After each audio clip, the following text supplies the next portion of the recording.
this time was stolen and depleted. I'd like to bring your attention that Guild does have a filming policy for special and general meetings. The filming is down here. It will only be on people speaking at the lectern. So if you do come up to speak, you will be filmed. Please, if you are filming this, I can't stop you, but be mindful that some people in the room may not want to be filmed, so we'll do panoramas of the whole thing.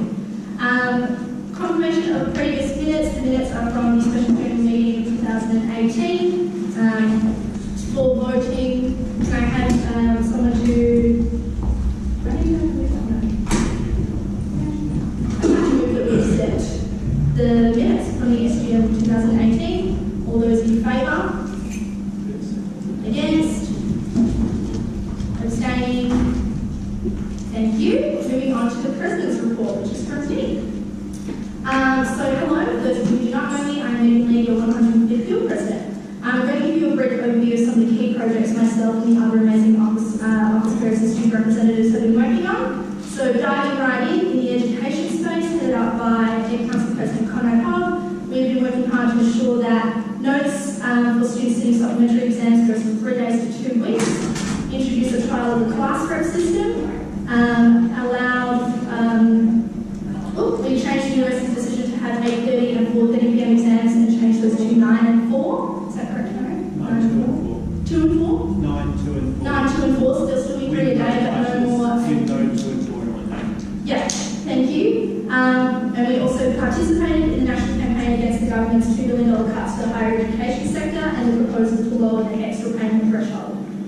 There was a protest yesterday, and that project is also ongoing. In the Welfare Department, we've launched a number of new initiatives, including the International Student Welfare Packages that have been translated into English and Mandarin to ensure that students are receiving all the important information that they need, as well as new positive affirmations and coffee cups that include the Student Assist number, week one welfare lecture lectures, mental health lived experience panel discussions, international student emotional wellbeing workshops, and a whole other things to list a few. The Access Department has developed an accessibility app that shows students all the accessible routes around campus and all the resource rooms. They also ran an accessible club carnival for students who struggle to participate in events with large crowds like music or crowded spaces. And developing in collaboration with welfare and students is a new initiative around mental health management at major events. For college kids, Maddie Hedwick, who runs the RSD, has started a collaboration with welfare to do food collections from colleges to donate to the Guild's food pantry, established the inaugural National Association of Australian University Colleges Conference sponsorship grant, and run a number of majorly successful events, including the Fresher Festival, Swim Carnival Tab Party, and Yellow Brick Road. We've just wrapped up the 87th year of Crush, with our highest number of students participating in Crush on Crush Day over my 5 years at university, which was amazing, and raised over $40,000. But remember, there's still time to donate at crush.com.au. Finally, I've been working closely with members of the University Executive, namely the Deputy Vice-Chancellor Education, to develop the Partnership Action Plan. My predecessor, Nevin, established the partnership between University and Guild in line with Professor Sally Guy's project around students as partners within university decision-making processes. The action plan has 2 overarching areas that provide context for joint working. So these are the Campus Master Plan and the New Education Plan, including the Student Experience Strategy. Themes within these areas are enhancing the digital and physical infrastructure for student learning and experience, and the establishment of a learning infrastructure committee with Student Reps as co-chair to help co-design that project. This will have an emphasis on digital and physical infrastructure to allow for a new LCS platform, online special consideration, and universal student portal. Events for student engagement and experience to be developed, such as hackathons, innovation hubs, and community research projects. Principles of governance to be established and full student representation on key university committees, as well as training and induction appropriate to each committee to be developed. And continue work on fulfilling the recommendations from the Australian Human Rights Commission reporting to sexual assault and harassment on campus, including funding towards better lighting on campus, development of educational tools for students, and increasing the volume capabilities of on-campus mental health and counselling services. So that is it for my report. I hope that was all right. If you'd like to know more, the student reports are available on the website, or you can always email me at any time. So moving on to budget consideration.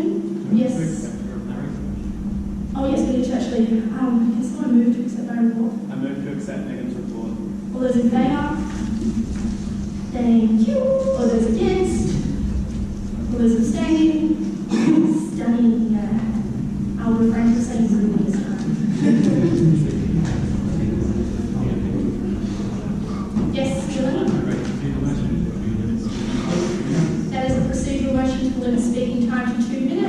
in favour? All those against? Thank you. That passes. So moving on to item 4, budget consideration. Jim? Yep. Give a straight about this. Jim Lipper, right part? Lipper? I don't know. Jimmy Jackson. Jim. I'll leave this as pretty self-explanatory.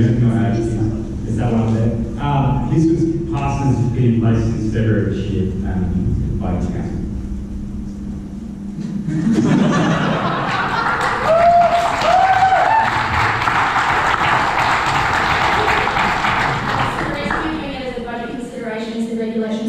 Passing the budget but have not been changed since the financial year of the Guild has changed. So passing it during semester would not be operationally very good because then no one would have a set budget when everyone's term starts in December and when the new financial year is over. I'd like to move that we accept the budget considerations. All those in favour? Against? Abstaining? That was one against. Moving on to item 5, motions on notice. 5.1, the Guild accepts the 2017 audited accounts, moved by Jim, seconded by myself. Jim, as the mover.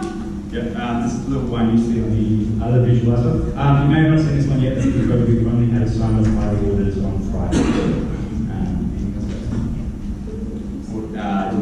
So this is provided to us by Deloitte. And it's gone through audit risk and been approved by us there.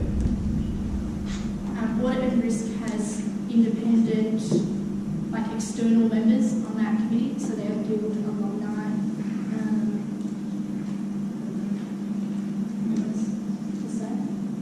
Any questions? How do we get a copy of this and read it? It's on the website. Awesome. Maybe we will move it to after the other motions so that we can have a chance to read throughout the duration of the meeting. Where on the website? Where on the website is this, Jacob? Tony? The young whether the Guild Council. Where the council documents are. Is that also whether it's the last executive? Yes.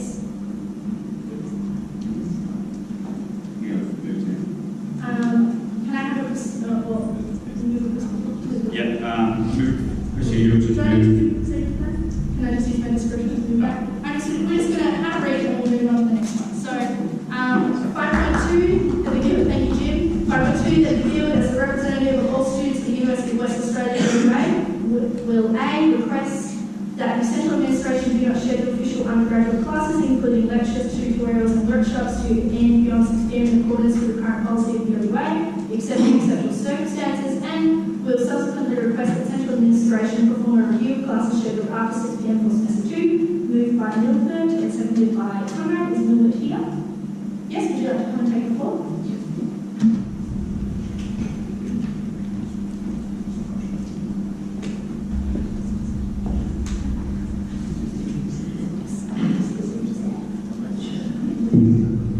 Alright, thank you very much, Madam President.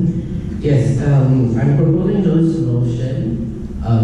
Particularly, I've discussed this with Conrad in regards of class with the code CHIN 203, which has a class on Monday right until 7 p.m. I'm not proposing this motion because the university is doing something wrong or because we are supposed to condemn someone. All I'm trying to do is I'm trying to get the support of everyone here. We send a reminder to the central administration that they do not unnecessarily schedule classes beyond 6 p.m., which for most of us is very tiring, very daunting, and most likely unwanted by all of us. So, it is I think it is crucial for students' welfare and also it's good for our academics as well, I think. And so, if you're asking, my class is not affected, it's only this CHIN class which is affected, then I gotta remind you that if this can happen to a class, this is of a class of about 60 people. I think by next semester it can happen to any other classes and units as well. So with that, I am asking for your support for this motion to pass, to remind the central administration and to get them to review the schedule for next semester, just in case there are some scheduled after 6 p.m. already. And I'm grateful for Conrad, who is the president of the Education Council, for his support towards the motion. Thank you very much.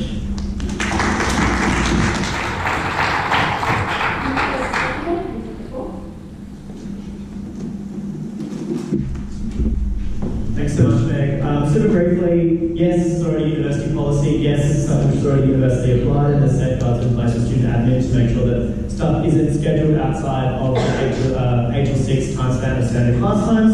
It's only happened recently in exceptional circumstances, particularly due to venue and time handling constraints. I look forward to working with student admin to think of more innovative solutions on how we can avoid this and make sure that people have their classes in normal times for the reasons that we just talked about.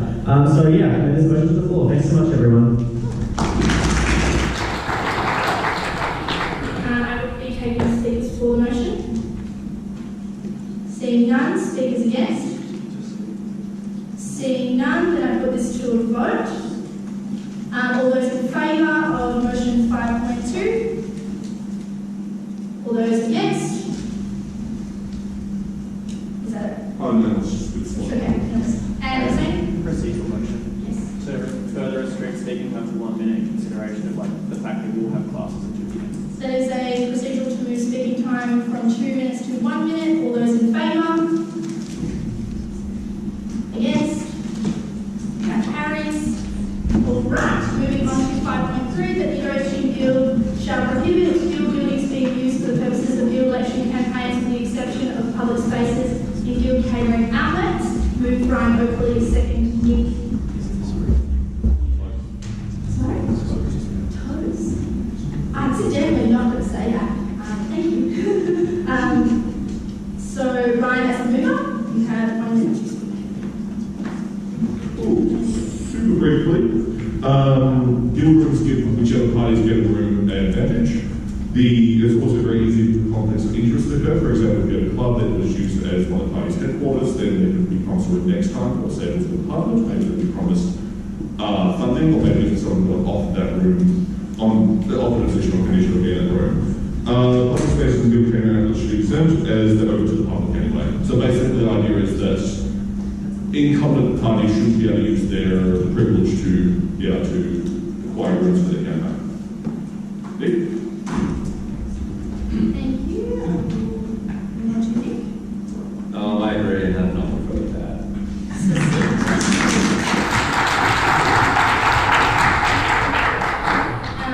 Yes, Owen? I'd like to move an amendment. Yes. I'd like to remove the exemption of public spaces and guild catering outlets.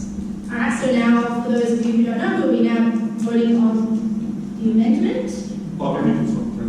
Oh, sorry, yes. Would you like to give a brief 30-second justification? Yeah, well, the main reason is that, as I said, one of the main points of this particular motion is to benefit the proper running of the guild. Parties are getting ridiculously large.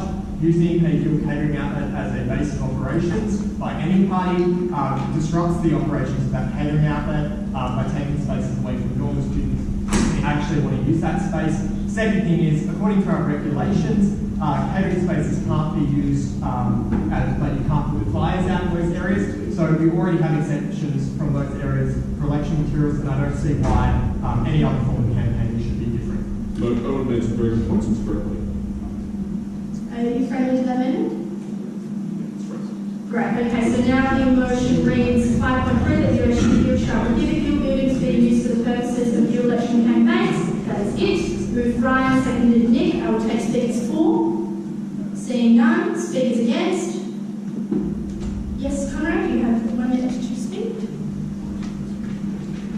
I commend this motion as it is printed in the agenda. However, I'm not in agreement with Owen's amendment, simply for the reason that the student spaces, students should be able to use them wherever they want, and it takes power away and agency away from people being able to run election campaigns and being able to like make wins for students and stuff. That's what I have to say.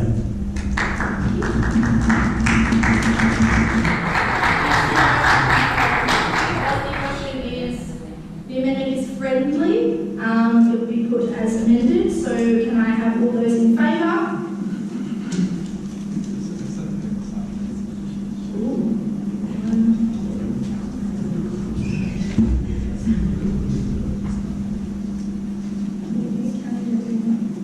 Maybe we'll go all those against.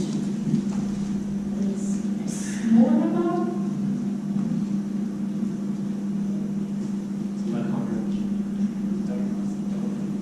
And all those abstaining.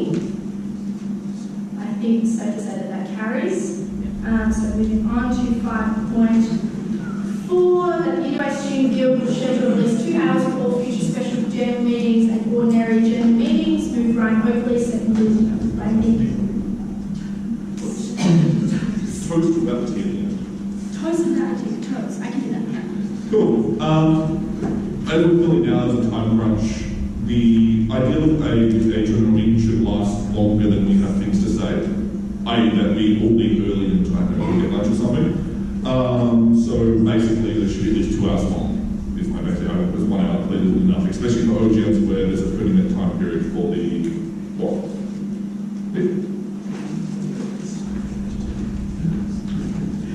I agree, nothing to add.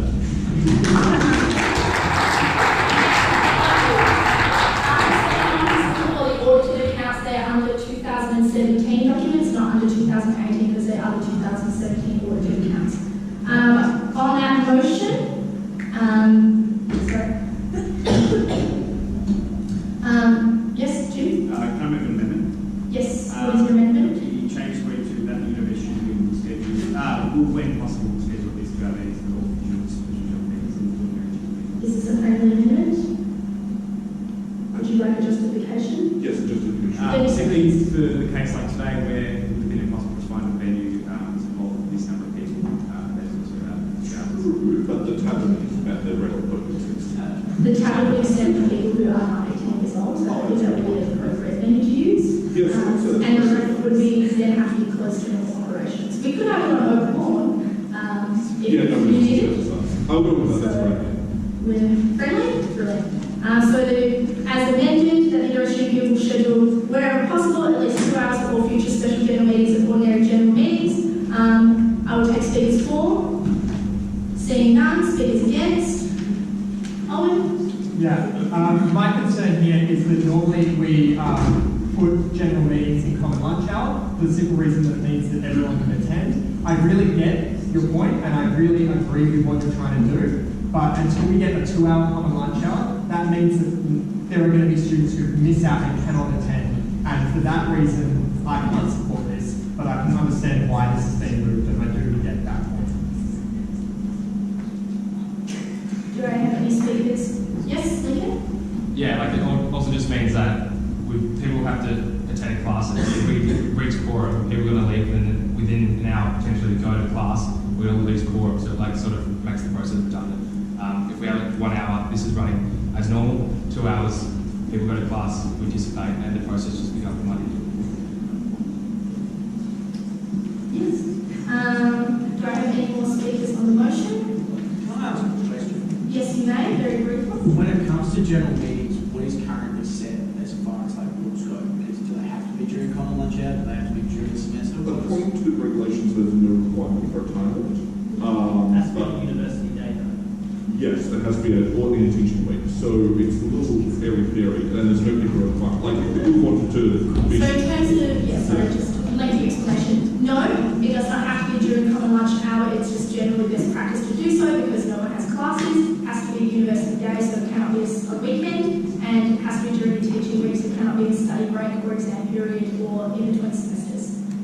I'd like to move procedural motion that goes back to the vote. All those in favour of that procedural? Say that carries. So all those in favour of the motion as amended?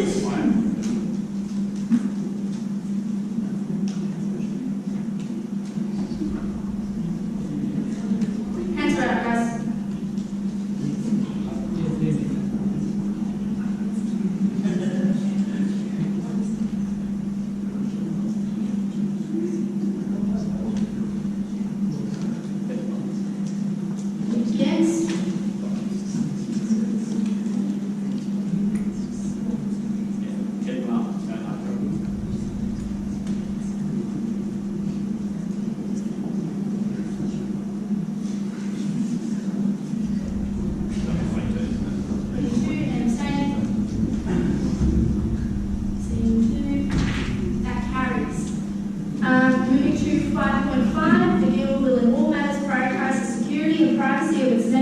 operations of the guild. Moved Ryan, seconded Nick.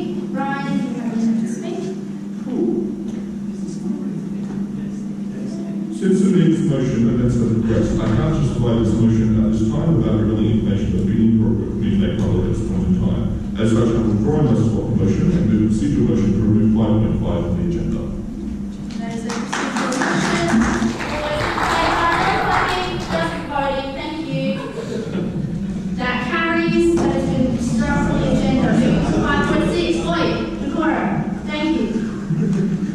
The agenda for ordinary meetings of Guild Council must be released at 3 calendar days before the meeting on the Guild website and the Guild social media. If these conditions are not met, then the Guild Council meeting shall be postponed until such conditions are met. Moved Brian, seconded Nick. Brian. The Guild Council is a group of student representatives, and I don't believe student representatives can make representative decisions if we don't know what they're voting on. In addition, it's requirement for a while that the agenda be made public, which is not often followed depending on how studious the secretary at the time. And Guild Council meetings are delayed for all sorts of reasons.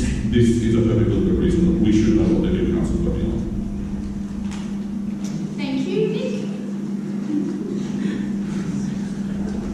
I agree, nothing further.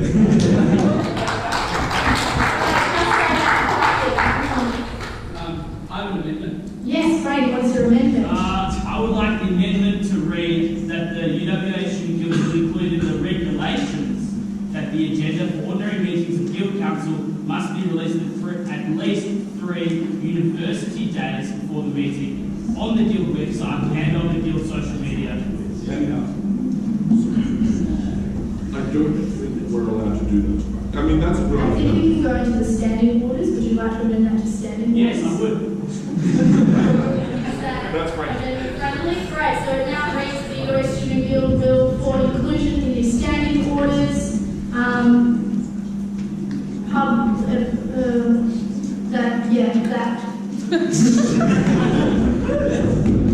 think we drop it if these conditions are not met and the guild knows. Yes? And no, we're adding that, Just- the standing, it's putting the standing orders, yeah.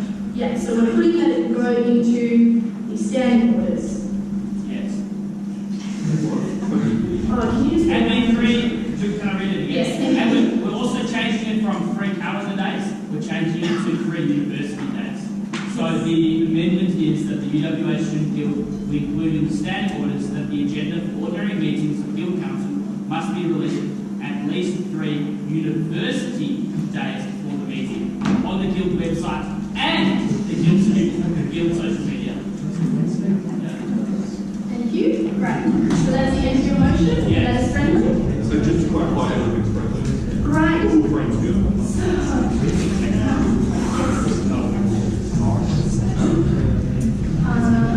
Yes, I would like, would this apply to tomorrow's council meeting? I'm willing to amend it to put a little exception on saying it does not apply to the meeting on whatever tomorrow's date is. I think if notice is already given to the current council meeting, it's obliged.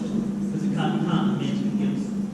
Yeah, let's. You retroactively condemn someone for giving notice? Megan, can I just proceed your motion to go straight to the vote? I just would like to know if I'm in trouble for tomorrow's council.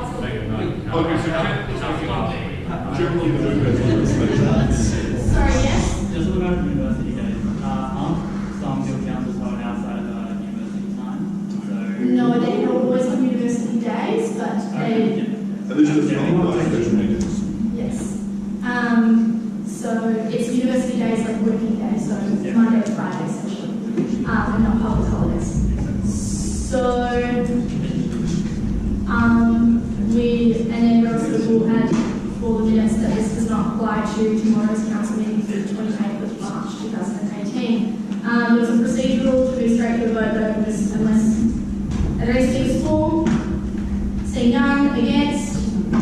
None. I'll put this to a vote. All those in favour?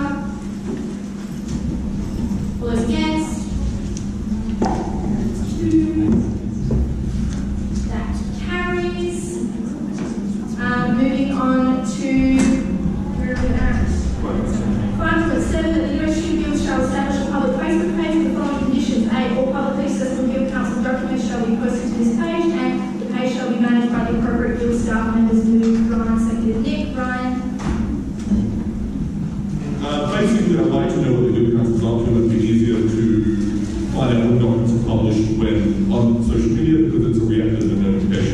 easier compared to the website where I just have to spend a fresh time and checking up loads of minutes. So basically, Facebook page would be awesome. We're also going to have like fun debates in the comments because Facebook debates are just the highest form of debate.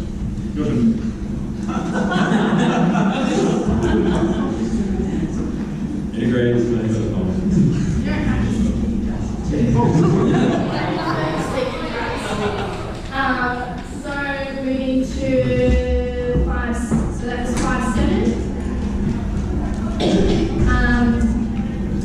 Do I have any speakers for? Jack will speak for. And against? Jacob?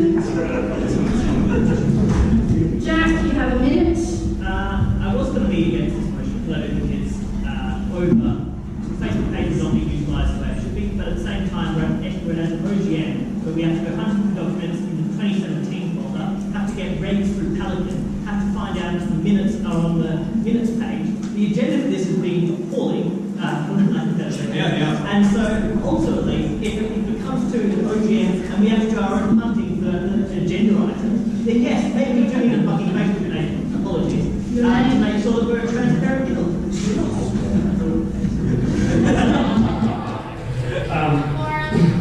This contradicts the Guild's social media strategy developed by its staff members that makes a conscientious move towards consolidating our social media presence to one Facebook page. All documents are made public and accessible on the Guild website and should have a small backlog of council motions for release on social media to go up for you guys soon. This is a moot point just because Facebook isn't accessible to everyone, as well as the communications is not very accessible during Facebook. If you want a Guild Facebook post, come to the engagement office and ask them to put a post up for you. Just don't ask to put this motion as an OGM. This would be much better suited for our engagement plan that will be coming into effect soon.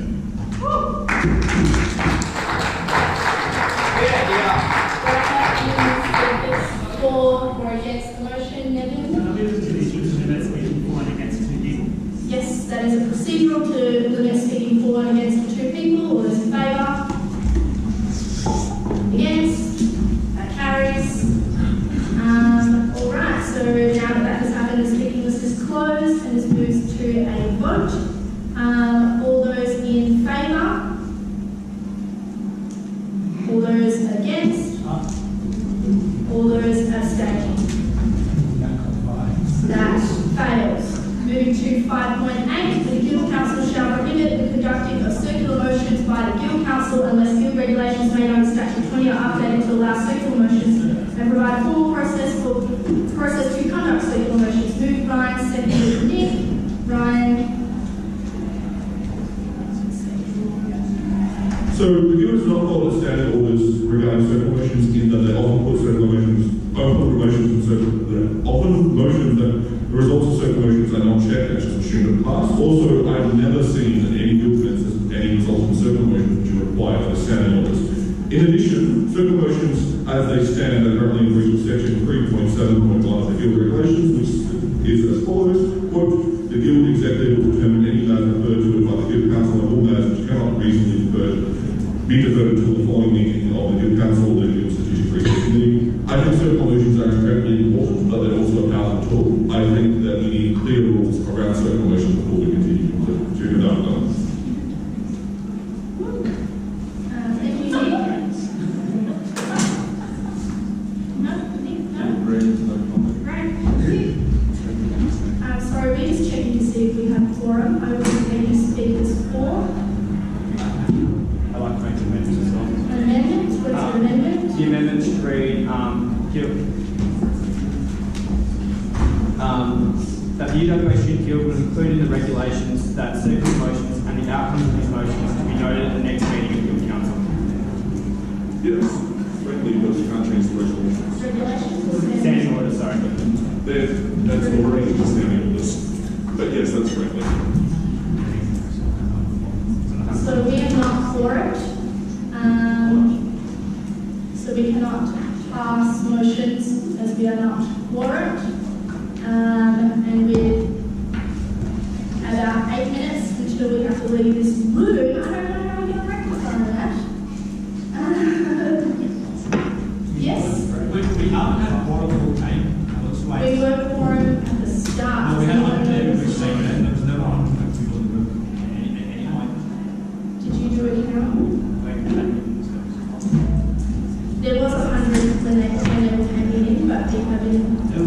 was just 100.